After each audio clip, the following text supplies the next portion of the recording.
SIR নামে voter card সংশোধনী নিয়ে একটা ভয় দেখানো হচ্ছে। আমি আপনাদের অনুরোধ করছি, ভয় পাবেন না। কেন বলছি ভয় পাবেন না? আপনারা আমি এক বাক্যে উত্তর দেবেন। আপনাদের দাদুরা কি বাংলাদেশি? আপনাদের দাদুরা কি পাকিস্তানি? আপনাদের দাদুরা কি আফগানিস্তান থেকে আসছে? আবার ভয় পাবেন কেন? আমাদের যে ডকুমেন্টস আছে নামের বানান ভুল। মোল্লা আব্দুল করিম ভোটার কার্ডে, আধার কার্ডে আব্দুল করিম মোল্লা। এই হচ্ছে আমাদের দুর্গ। এটাকে ঠিক করতে হবে।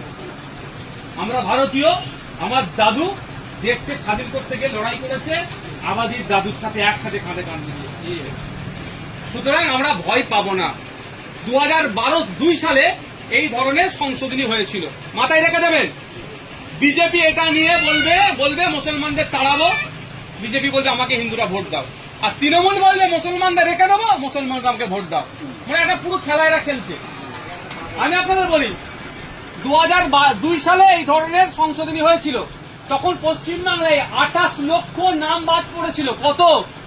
28 লক্ষ নাম বাদ পড়েছিল। কই হইয়াই হয়েছিল? বাপের পয়সা যারা বলুন তো, কোন উচ্চবাচ্য হয়েছিল?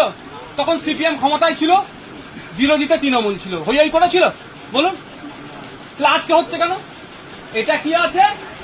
যারা অবৈধ ভোটার, আপনার ভাঙড়েও বাড়ি, আপনার নিউ টাউনে বাড়ি উঠে গেছেন, আপনি এখানেও ভোটার কার্ড করেছেন, নিউ টাউনে করেছেন, একটা ভাই কাটতে হবে তো।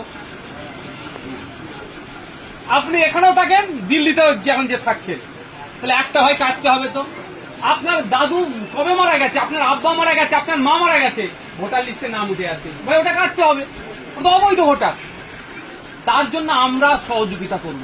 তবে হ্যাঁ, আমার পাড়ার যদি কারো একজনের নামের ভোটার নাম থাকে, বৈধ নাগরিকের যদি নাম কেটে দেয়, ঠিক যেমন সহযোগিতা ইসিআই কে করবো বলছি, ঠিক অতটা ইসিআই কে কিন্তু আমরা ছেড়ে কথা বলবো না।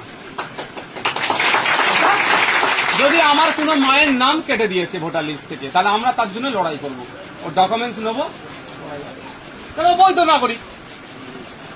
আর যদি এর পাড়ায় অবৈধ না ভোটার কেউ ঢুকে থাকে, মরে গেছে, জুদাগাই থাকে, আমরা তাকে ধরিয়ে দেবো অফিসারকে, যে ওই এটা অবৈধ ভোটার। প্রয়োজনে আমরা কি করব, সেই যে মারা গেছে তার নামটা অফিসারদের দিয়ে দেবো। তার হয়ে সিপিএম এর ওই শওকত বাহিনী এসে ভোট দেবে নাকি? এটা মাথায় রাখবেন। তো সুতরাং আতঙ্কিত হবেন না, মাথায় থাকবে তো। বেশি তো মুসলমানরা আতঙ্কিত হয়ে যায়, সমস্যা এখানে। আতঙ্কিত হওয়ার কি আছে? আতঙ্কিত হওয়ার কি আছে? একটাই ভাই আমার উত্তর, যে আমার দাদু দেশ স্বাধীন করার ক্ষেত্রে লড়াই করেছিল, আপনার দাদু লড়াই করেছিল, ভয় পাওয়ার কি আছে? কিন্তু হ্যাঁ, ডকুমেন্টসে যেটা আপনাদের গন্ডগোল আছে, নামের বানান ভুল, এটা আমি দায়িত্ব নিয়ে বলতে পারি। এখানে যারা আছে 90% মানুষের ডকুমেন্টসে নামের ভুল। এবার আপনাদের একটা কথা বলি, আপনারা যে এখানে এই মহল্লাতে আছেন, এই যে মহল্লার কথা বলছেন, সব দাদুর দেওয়া জায়গা তো নাকি? যত পুরাতন মহল্লা তত পুরাতন দাদুর দেওয়া জায়গাতে। দাদুর দেওয়া জায়গাতে চাচার খাঁচের পানি ভাইপোর উঠুন দিয়ে যাচ্ছে বলে মামলা বারাইপুর কোর্টে করেছেন। বোঝানোর জন্য বলছি, কিসের ভিত্তিতে করেছেন, মামলাটা কেন হয়েছে, কাগজ আছে তো, নাহলে মামলা গ্রান্টেড হবে? দলিল পর্চা আছে বলেই তো মামলাটা হয়েছে। তো ওই দলিল পর্চাই তো আপনি ভারতীয় প্রমাণ, তো টেনশন নিচ্ছেন কেন? তো শুধু ভুলিয়ে দিচ্ছে। হ্যাঁ, 2-4টে বিজেপি বদমাইশি করেছে, যেটা আমাদের মাল্লার আমির শেখকে কাগজপত্র থাকার পরেও ওপারে ফেলেছে। ওটা আমরা আইনি লড়াইয়ের দিকে যাব। আমরা অপেক্ষা করছি রাজ্য সরকার কি করছে।